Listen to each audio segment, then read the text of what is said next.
Commander Kyle Morris stood in the control room and watched the screens show one terrible thing after another. 3 colony worlds had gone silent in just 2 weeks. The Karzetti were coming and nothing could stop them. The Galactic Council had existed for 12,000 years. In all that time, they had never faced a real war. Their ships were built for patrols and ceremonies, not battles. Their soldiers were trained to keep peace, not to fight enemies who wanted them dead.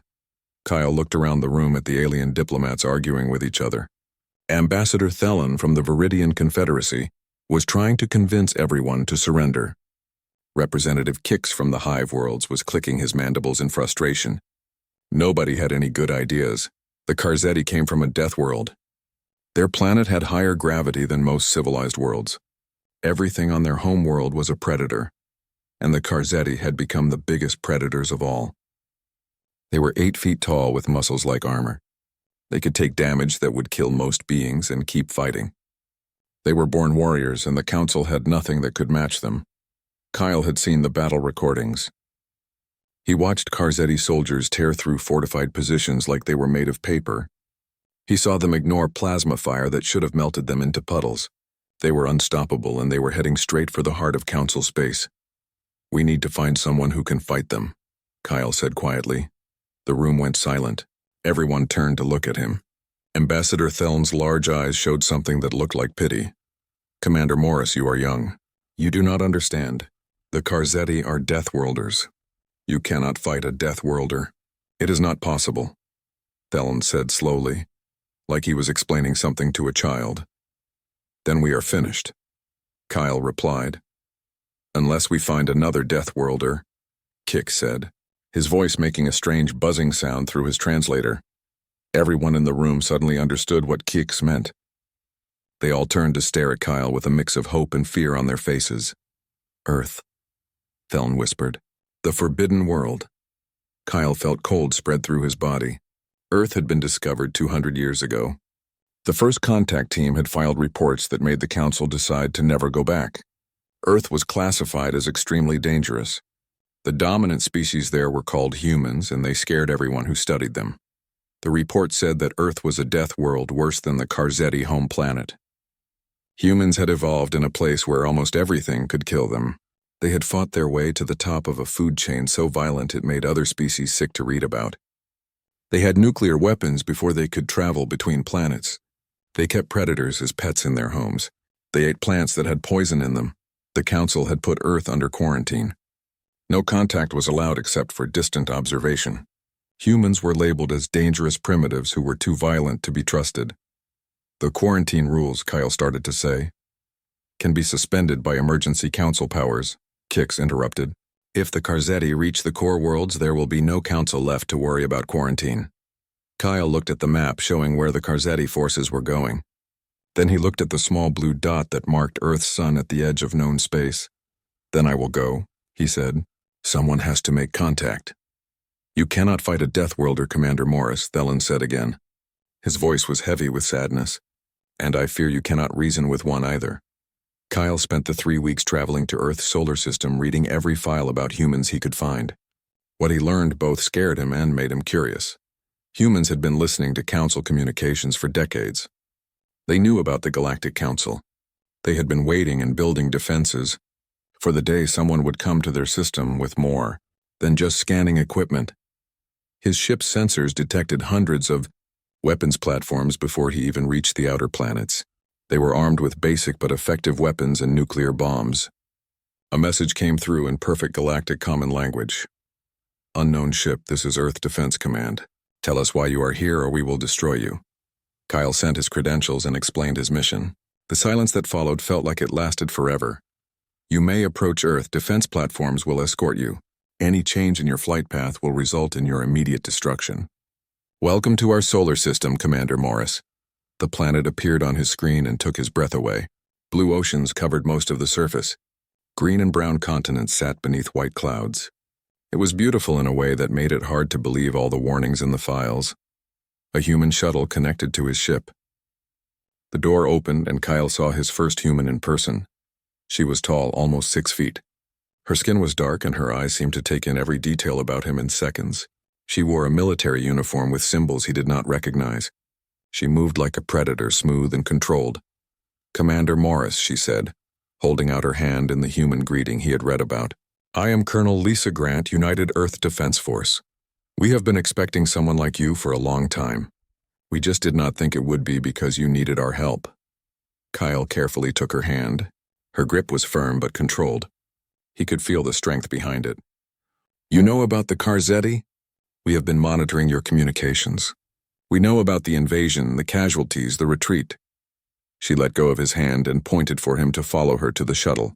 "We also know what your people think of us. Dangerous primitives from a death world too violent to be trusted. The Council has rules," Kyle said carefully. Lisa laughed.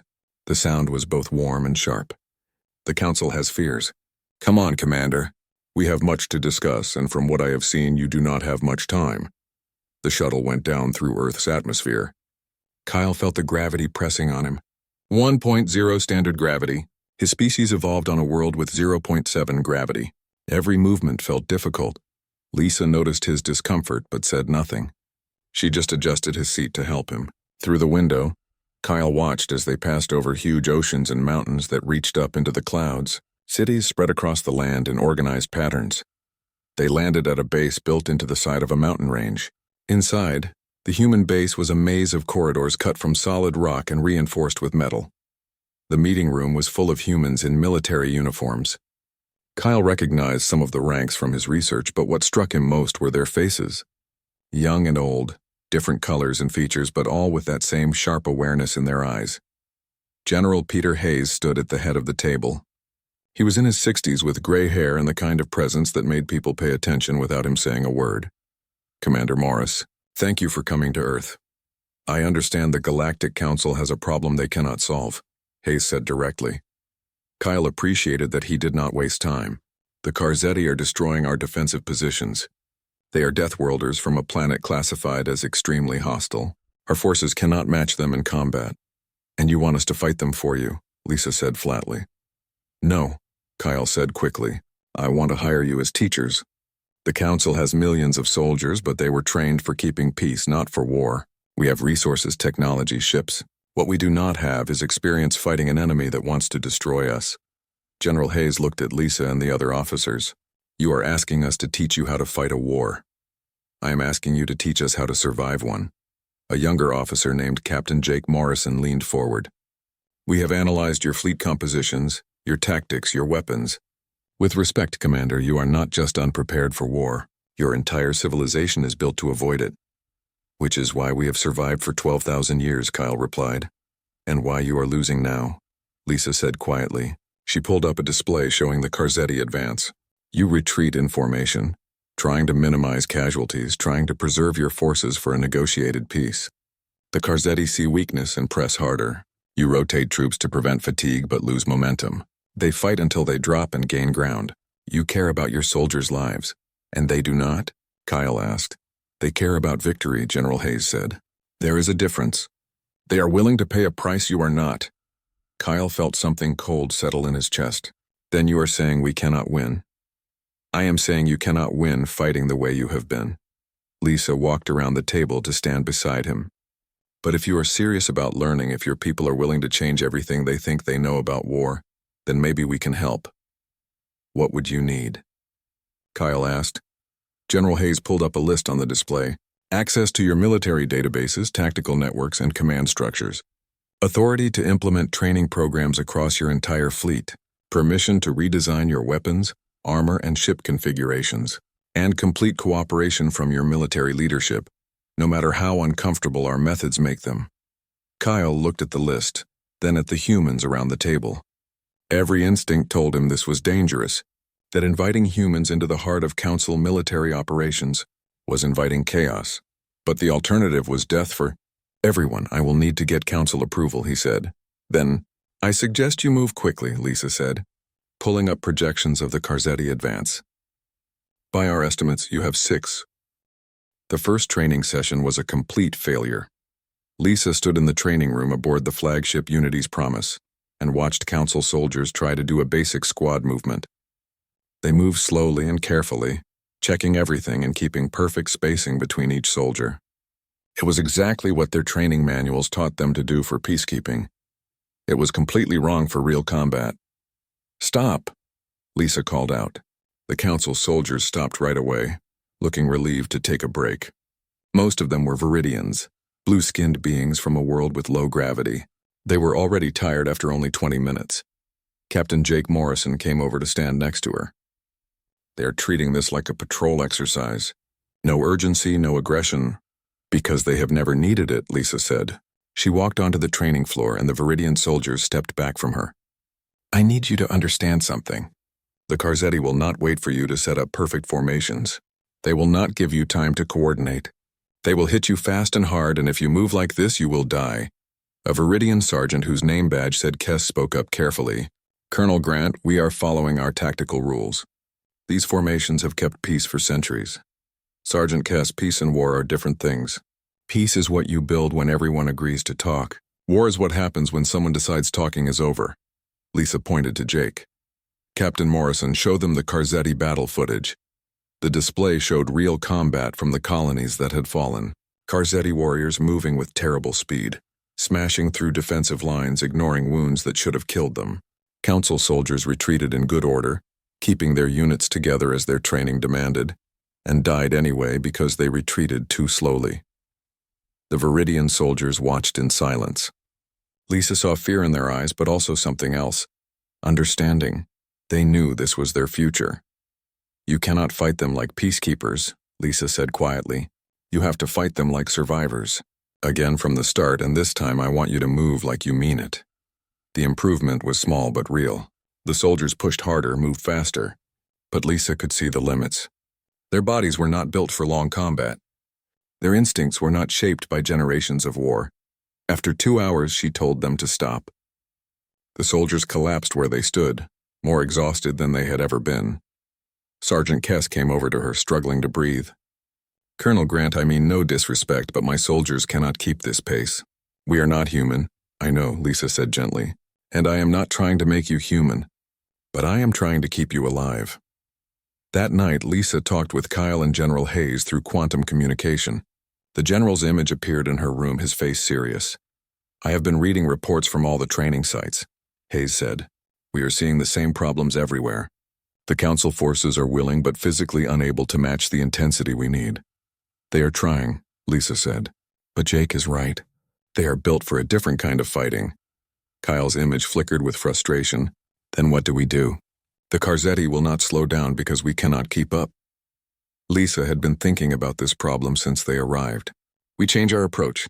We cannot make council soldiers into human soldiers, but we can teach them to fight smart instead of fighting hard." "Explain," Hayes said. "Humans succeed in combat because we combine physical ability with tactical thinking. The council has the tactical thinking. They just do not have the physical ability to use human doctrine. So we need to develop doctrine that uses their strengths." "And what are their strengths?" Kyle asked. Lisa pulled up data from the training sessions. "Coordination. Your people are excellent at working together, at keeping communication and unit cohesion. You have better long-range sensors than the Karzetti. Your weapons have better range and accuracy.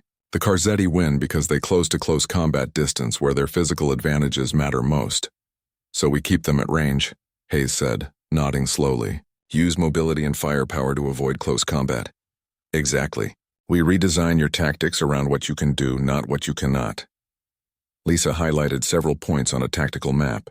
Layered defenses with overlapping fields of fire. Mobile units that can move position quickly. Heavy use of automated weapons and drones to multiply your effective strength. Kyle leaned forward, looking intent. "This could work. But it is a complete change from our current doctrine."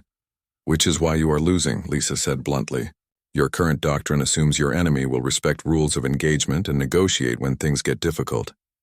The Karzetti do not care about your rules." Hayes studied the tactical proposals. "Colonel Grant, you are cleared to do this. But understand, if this fails, Earth's reputation in the galaxy is over before it begins." "And if it succeeds?" Lisa asked. "Then maybe the Council will finally understand that different does not mean dangerous." Hayes's image nodded to both of them. "You have 4 months to show results. Make them count." Lisa spent the next week redesigning the training program from the ground up. Instead of forcing council soldiers through human-style combat drills, She focused on what they could realistically do. Shooting training emphasized accuracy over speed. Tactical exercises focused on position and timing rather than aggression. She brought in human combat engineers to help redesign Council weapons and armor, making them lighter and easier to use for non-human bodies. The results were immediate and dramatic. Sergeant Kess's unit went from barely functional to combat-ready in 2 weeks. They would never match human soldiers in close combat, but they did not need to. They learned to create killing zones where Carzetti's strength meant nothing against focused firepower. But the real test came when Lisa got an urgent message from Kyle. "We have a problem," he said without any greeting. "A Carzetti raiding force has gone around our main defensive lines. They are heading for the colony world of Threnix. Population is 40 million. Current garrison is 1 regiment of barely trained troops." Lisa felt her stomach drop. "How long until they arrive?" 72 hours, sir. The nearest reinforcements are 5 days away. Then those 40 million people are about to die," Jake said quietly. He had been listening from across the room. "Unless," Lisa said slowly, "we get there first." Kyle's face showed desperation. "Colonel Grant, those garrison troops have only had 3 weeks of training. They are not ready." "They are never going to be ready the way you want them to be," Lisa said. "But they might be ready enough. Get us transport to Threnix. Fast transport." "You cannot fight a Deathworlder," Kyle said, and Lisa heard Ambassador Thelon's warning in his words. "Then let me show you how to try," Lisa answered. The transport ship came out of faster-than-light travel 6 hours ahead of the Carzetti raiding force. Lisa stood in the command center of Threnix's main defensive building and looked at the situation with a professional eye. It was bad. The garrison commander was a Viridian named Torque, who looked barely old enough to command anything. His soldiers were a mix of species, mostly Viridians and a few insect beings from the hive worlds, all showing signs of the crash training program Lisa had created. "Colonel Grant," Torque said, his translator making his voice sound more confident than he probably felt. "We have fortified the main landing sites and set up defensive perimeter according to your instructions." Lisa looked at the tactical display. The garrison had done exactly what she taught them. Overlapping fields of fire, hardened positions, clear sight lines. But there were only 800 soldiers to defend an entire colony. "The civilians?" she asked. "Moving to underground shelters. The older installations have been expanded. We can protect about 70% of the population if we have enough time." If. The Carzetti were coming, and time was the one thing Lisa did not have. Jake Morrison finished checking the defensive positions and came back to the command table. His face told her everything she needed to know. "They have done good work with what they have," Jake said quietly, so only Lisa could hear. "But 800 troops against a Carzetti raiding force? The numbers do not work." "Then we make the numbers work differently," Lisa said. She turned to Torque. "Commander, I need you to trust me on this.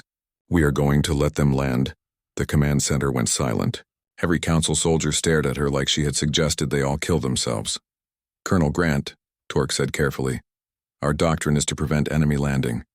To allow them to set up a position is exactly what we are going to do," Lisa finished. She highlighted a canyon system 50 kilometers from the main colony. "The Carzetti will expect you to defend the colony directly. Instead, we are going to make them come to us on ground we choose." She explained her plan, watching understanding appear on the council officers' faces. It was risky, aggressive, and completely against their training. It was also their only chance. The Carzetti ships came into orbit right on schedule. Lisa watched from a hidden observation post as 3 big landing ships went down toward the colony. Each ship carried about 200 warriors plus support equipment. They landed in the open plains near the colony, exactly where council doctrine would have tried to stop them. The landing doors dropped and the Carzetti came out. Lisa had seen the recordings, but seeing them in person was different. They stood nearly 8 feet tall, heavily muscled, with thick skin like armor and weapons that looked too big for most. As Lisa stood at the edge of the canyon as council soldiers moved through the battlefield, checking for survivors and recording the battle, Torque came over to her, his blue skin covered with dirt and blood from a shallow wound. "We won," he said, like he could not quite believe it. "You won," Lisa corrected. "Your soldiers, your tactics, your courage. I just showed you where to stand." "You showed us how to fight," Torque said quietly. "For 12,000 years, the Council has avoided war. We thought it made us civilized.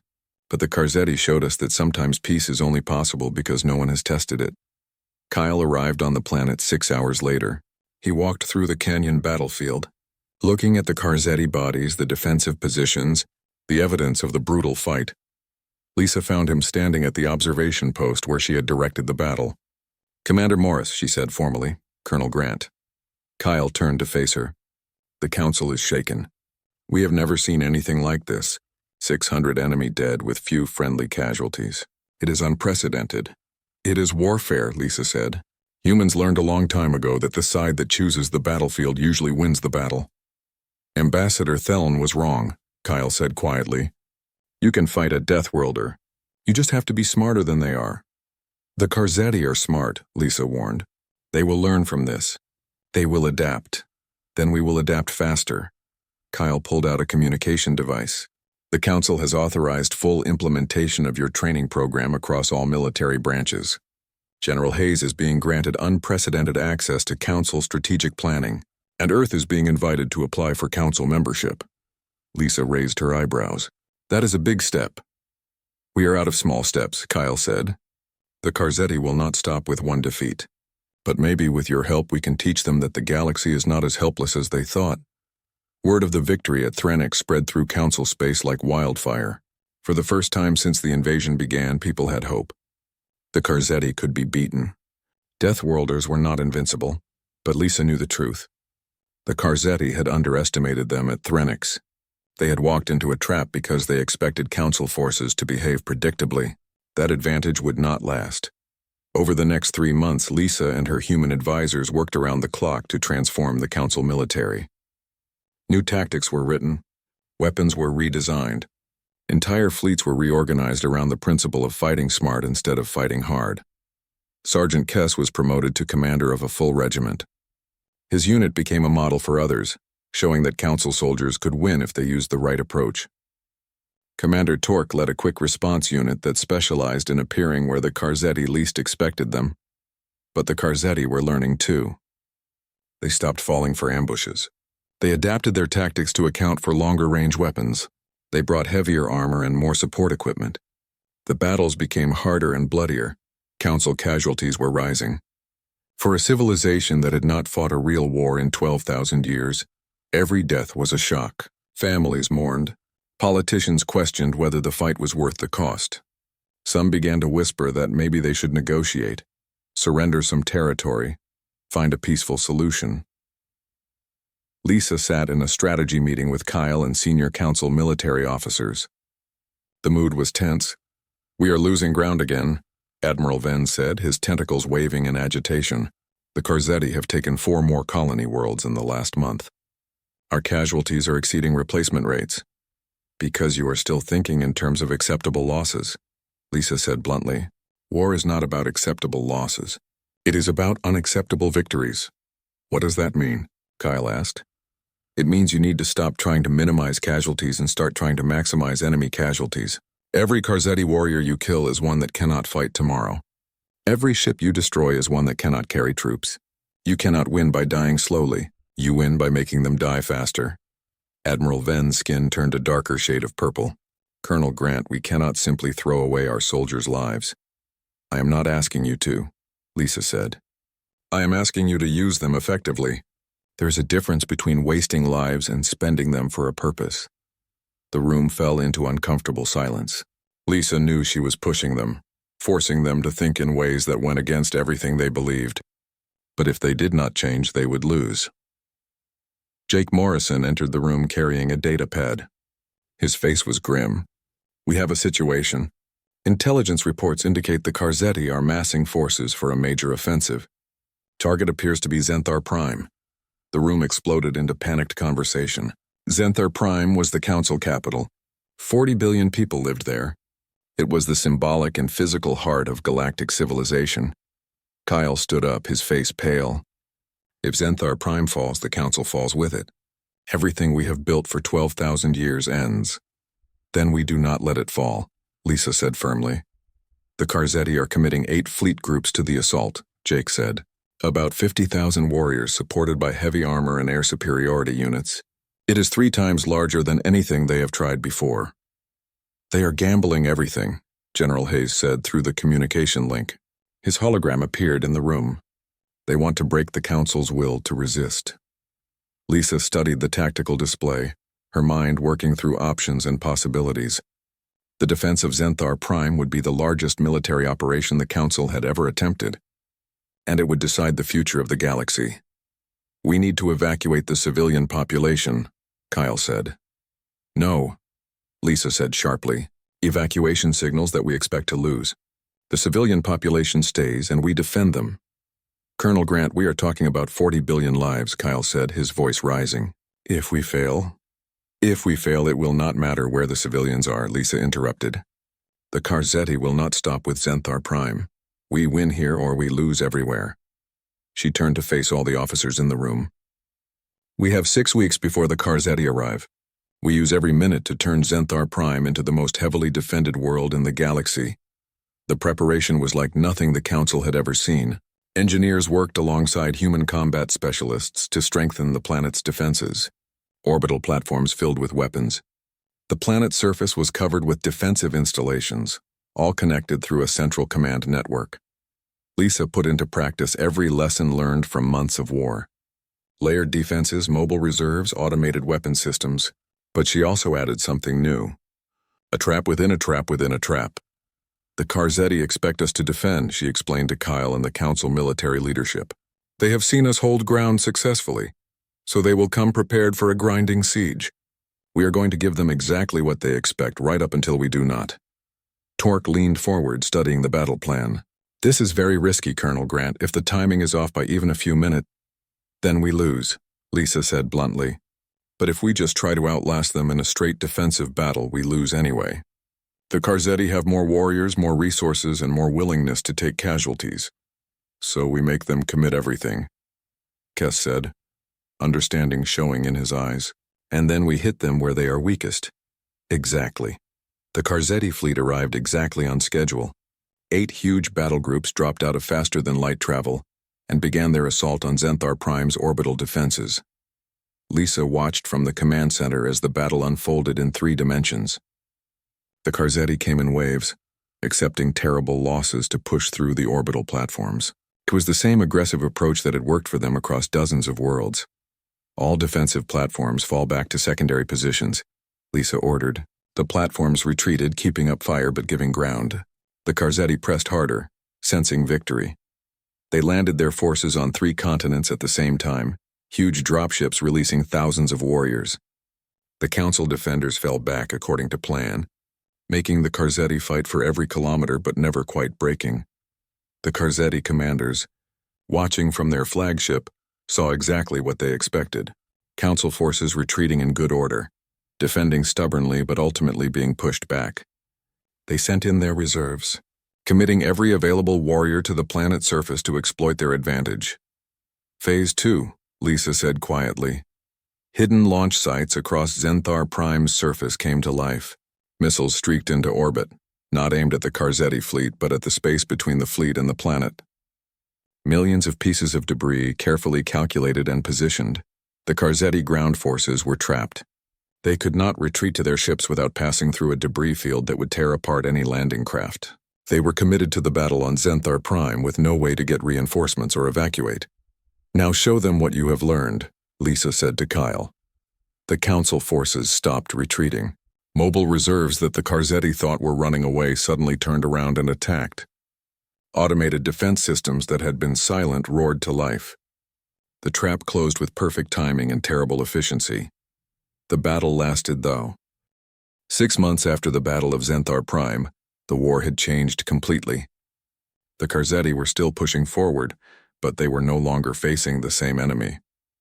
Lisa stood in the main war room aboard the flagship Unity's Promise and looked at the strategic display. Red markers showed Karzetti positions, blue markers showed Council forces. For the first time since the invasion began, the blue markers were holding their ground. General Hayes appeared through hologram communication, his face showing satisfaction. Colonel Grant, I have been reading the latest tactical reports. Impressive work. It is not just me, sir, Lisa said. She pointed to the Council officers working alongside human advisors throughout the command center. They are learning quickly. And they were. Sergeant Kess had been promoted to commander of an entire regiment. His forces had successfully defended 3 worlds using tactics that would have been unthinkable a year ago. Commander Torque led a quick response unit that had become legendary for showing up where the Karzetti least expected them. But the cost was growing. Council casualties were higher than they had ever been. The civilian population was struggling with the reality of total war. And despite their successes, the Karzetti were still pushing forward, just more slowly. The Karzetti had learned from their defeats. They no longer charged blindly into defensive positions. They brought heavier weapons and better armor. They coordinated their attacks more carefully. They were adapting, and that made them more dangerous than ever. Jake Morrison entered the war room, his face serious. "We have intelligence reports. The Karzetti are pulling back from several fronts and concentrating their forces. They are planning something big." Kyle arrived moments later looking worried. "Our scouts report massive troop movements. The Karzetti are gathering every available warrior. They are preparing for one final push." Lisa studied the intelligence reports with growing concern. The Karzetti were not retreating. They were regrouping for a decisive battle. After months of setbacks, they wanted to end the war with one overwhelming victory. "Where?" Lisa asked. "Multiple possible targets," Jake said, pulling up star maps. "But the most logical is Zenthar Prime again. If they can take the capital, they break the Council's will to fight."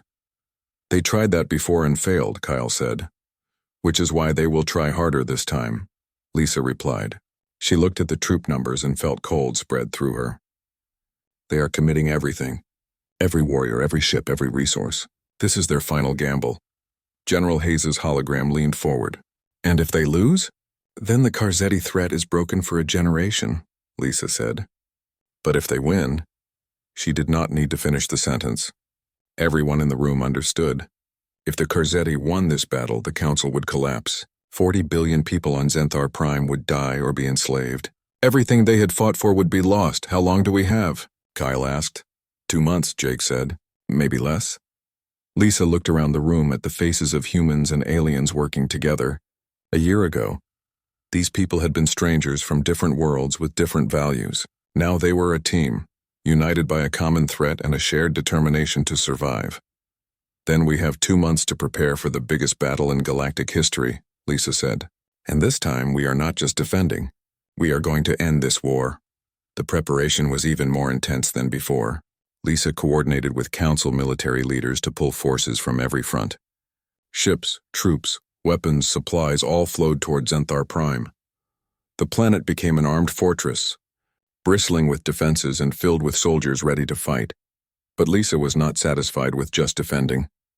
She had studied the Karzetti for months, learned their patterns, understood their thinking. They were aggressive, confident, and absolutely committed to victory. That confidence was their weakness. "We are going to use their strength against them," Lisa explained to the assembled military leadership. "The Karzetti will come at us with everything they have. They will expect us to defend, to hold our ground like we did last time. Instead, we are going to let them in." Admiral Venn's tentacles curled with anxiety. "Colonel Grant, you are suggesting we allow the Karzetti to land on Zenthar Prime unopposed?" "Not unopposed. Lightly opposed. Just enough resistance to make them think we are overwhelmed." Lisa highlighted sections of the tactical map. "We evacuate the civilian population to deep shelters. We make it look like we are preparing for a desperate last stand. The Karzetti will see what they want to see. An enemy on the verge of collapse." "And then?" Kyle asked. "And then we spring the trap." Lisa's smile was cold. "But this time the trap is not just on Zenthar Prime. It is everywhere." She pulled up a galaxy-wide display showing Karzetti supply lines, rear bases, and support infrastructure. "While the Karzetti commit everything to Zenthar Prime, we hit every undefended target they leave behind. We destroy their ability to sustain a long campaign. We cut them off from reinforcement and resupply. And when they realize what we have done, it will be too late." The room was silent as the officers absorbed the plan. It was bold, risky, and required perfect coordination across dozens of worlds. It was also the kind of strategic thinking the Council had never attempted before. "This could work," Kess said slowly, "but it requires us to risk Zenthar Prime. If the timing fails, 40 billion people die."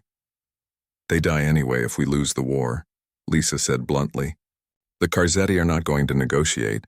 They are not going to show mercy.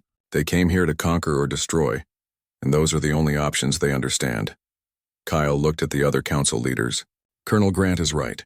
We have been fighting defensively since this war began. It is time we took the initiative.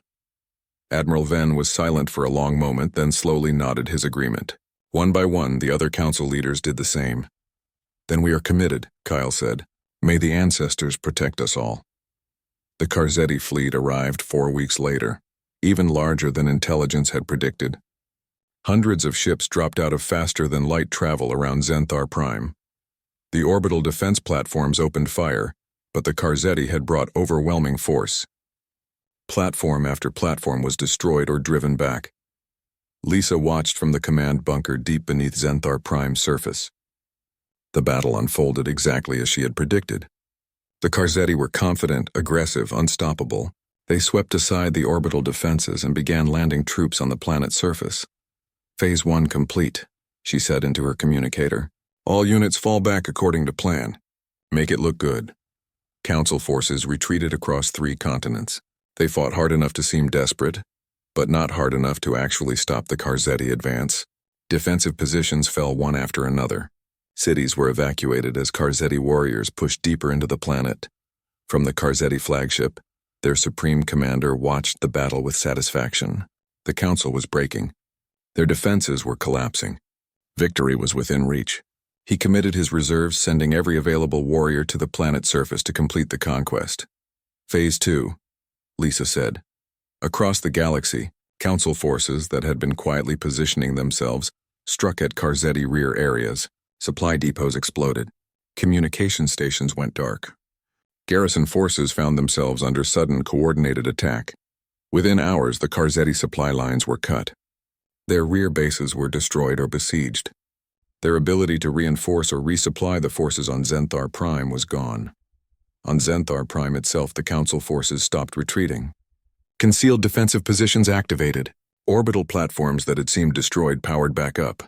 Mobile reserves that the Karzetti thought were fleeing suddenly turned and attacked. The Karzetti found themselves trapped on Zenthar Prime with no supplies, no reinforcements, and facing an enemy that had been waiting for exactly this moment.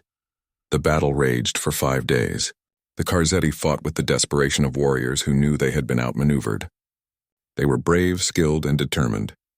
But they were also cut off, outnumbered, and facing an enemy that had learned all their tricks. Lisa stood in the command bunker and coordinated the battle with cold precision. She had learned to respect the Karzetti as warriors. They were formidable enemies who never gave up. But respect did not mean mercy, and the stakes were too high for half measures. When the fighting finally ended, over 60,000 Karzetti warriors were dead or captured on Zenthar Prime. Their fleet in orbit, unable to support the ground forces and under constant attack from orbital defenses, broke apart. Some ships tried to fight their way out and were destroyed. Others attempted to retreat but found council fleets waiting along their escape routes. The Karzetti Supreme Commander, his flagship crippled and surrounded, sent a communication request. It was the first time the Karzetti had tried to communicate with the council as anything other than conquerors. Kyle took the communication in the war room, with Lisa standing beside him. The Karzetti commander appeared on the screen, massive and intimidating even in defeat. You have won, the commander said simply. His translator gave his words a harsh, grating quality. We did not think this possible. We believed the council was weak, soft, unable to fight. You were right about one thing, Kyle said. We were not ready to fight, but we learned, and we had good teachers. 3 months after the war ended, Lisa stood before the full Galactic Council Assembly.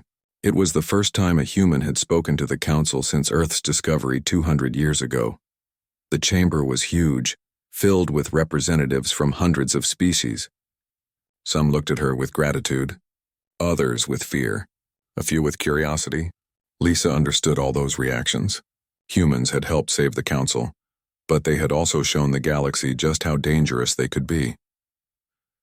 Ambassador Thelen told me that you cannot fight a Deathworlder, Lisa began, her voice carrying through the chamber. He was both right and wrong.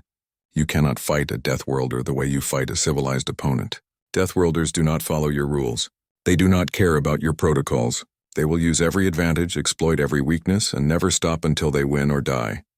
She paused, looking at the hundreds of faces watching her. But here is what I learned from you. You are not weak because you choose peace. You are not vulnerable because you value life. You just needed someone to show you that defending your values sometimes means being willing to fight for them. The Karzetti invasion taught the Council a hard lesson. Peace requires strength. Not strength to conquer or dominate, but strength to protect what you have built. Earth understands that lesson because we learned it over thousands of years of war. Lisa pointed to where Kyle and other Council military officers sat. These officers learned to fight, but more importantly, they learned to lead. They took what we taught them and made it their own. They proved that you do not have to be a Deathworlder to defend your home. You just have to be willing to try. Ambassador Thelen stood up, his blue skin showing deep emotion. Colonel Grant, on behalf of the Galactic Council, I formally apologize for our treatment of Earth and its people. We called you dangerous primitives when what we really meant is that you scared us. You reminded us that the universe is not always kind, and that sometimes survival requires hard choices. Earth's application for Council membership is hereby approved by unanimous vote. Thelen continued. And Colonel Lisa Grant, we would be honored if you would accept the position of Council Military Advisor, with full authority to continue the defense reforms you have begun. Lisa looked at General Hayes's hologram in the audience. He nodded slightly. They had discussed this possibility many times. I accept, Lisa said, on one condition. The Council military reforms continue not as a temporary measure, but as a permanent change. You can return to peace, and I hope you do, but you can never again forget how to defend yourselves. Agreed. The Council voted together. The applause that followed was genuine. The Council had been tested and had survived. They had learned that peace was not weakness and that strength did not require cruelty. They had found a balance, and Earth had helped them discover it. After the ceremony, Lisa found herself in a quiet observation room looking out at the stars. Kyle came in and stood beside her. Thinking about Earth? He asked. Thinking about what comes next, Lisa said. The Karzetti will honor the peace for now. But there might be others like them. The galaxy is a big place. Then we will face them together, Kyle said. The Council and Earth, civilization and strength combined. You know what the strangest part of all this is? Lisa said. You were terrified of us. Thought we were monsters from a death world. But in the end, we did not teach you how to be more like us. We taught you how to be better versions of yourselves.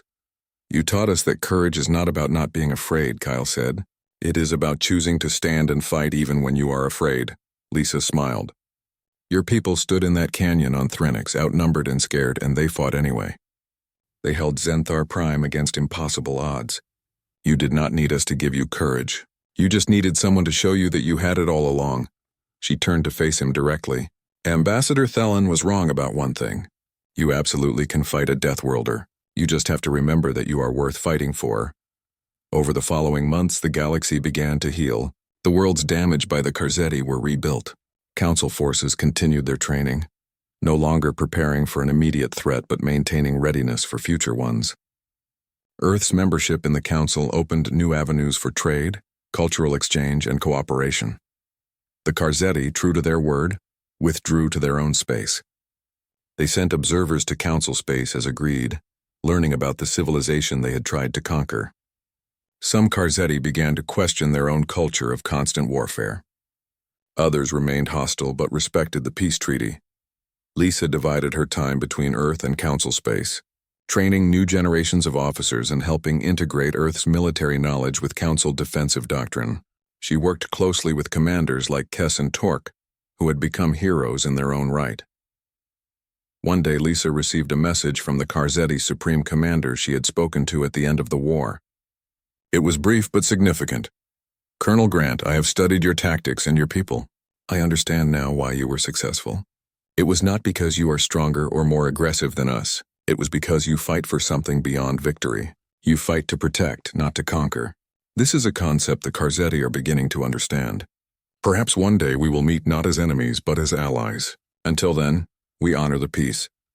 Lisa showed the message to Kyle. He read it carefully, then smiled. Change comes slowly, he said, but it comes. For everyone, Lisa agreed. She thought about the journey that had brought them here.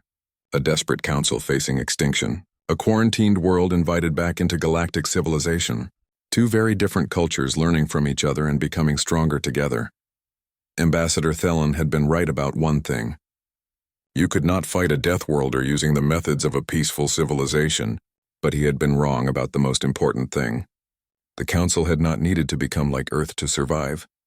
They had needed to become the best version of themselves, and Earth had not needed to remain isolated and feared. They had needed to show the galaxy that strength and compassion were not opposites, but partners. Jake Morrison came to find Lisa in her office one afternoon. He carried a data pad with new training schedules and tactical exercises. The Council wants to establish a military academy, he said. A place where officers from all member worlds can train together, learn from each other, share knowledge. They want you and General Hayes to help design it. Lisa took the data pad and looked through the proposal. It was ambitious, comprehensive, and exactly what the galaxy needed. An academy where Deathworlders and peaceful species train side by side, she said. Where Earth's experience in warfare meets the Council's commitment to peace. Where the next generation learns that the best defense is not aggression or submission, but preparation and wisdom. That is the idea, Jake said. What do you think? Lisa thought about the young officers she had trained. Torque, who had gone from a scared garrison commander to a legendary tactical leader. Kess, who had transformed from a by-the-book sergeant to an innovative regimental commander. Kyle, who had evolved from a desperate diplomat to a respected military strategist. I think it is exactly what we need, Lisa said. Tell General Hayes I accept. The academy was built on a neutral world, designed by architects from a dozen species. It combined Earth's practical approach to military training with the Council's emphasis on ethics and cooperation. Students learned tactics and strategy, but also diplomacy and cultural understanding. The first class included humans, Viridians, hive-world insectoids, and even a few young Karzetti who wanted to learn a different way of thinking about strength and conflict. Lisa stood at the Academy's opening ceremony and looked at the diverse group of students. They represented the future of the galaxy, a future where different species worked together, where strength served peace rather than threatening it. You are here because your worlds value you, Lisa told the assembled students. You are here because peace is worth defending. You are here because the galaxy learned a hard lesson, that preparing for war is not the same as seeking it. Some of you come from death worlds, others from peaceful civilizations. Some of you have fought in wars, others have never seen combat. But you are all equal here. You all have something to teach and something to learn. The Karzetti invasion showed us that the galaxy is not always safe, but it also showed us that we are stronger together than apart. That different does not mean enemy. That we can learn from each other and become better for it. You cannot fight a Deathworlder using the methods that worked against civilized opponents, but you also cannot build lasting peace using only the methods of war. The answer is balance, strength and compassion, preparation and hope, defense and diplomacy. That is what you will learn here, not just how to fight but why to fight, not just how to win but what is worth winning, not just how to survive, but how to live in a galaxy where many different kinds of people must share the same stars. The students listened intently. Lisa saw the future in their faces, a galaxy that had learned from its mistakes, a civilization that was both strong and kind, a community of worlds that could defend itself without losing its soul. After the ceremony, Lisa walked through the academy grounds with Kyle.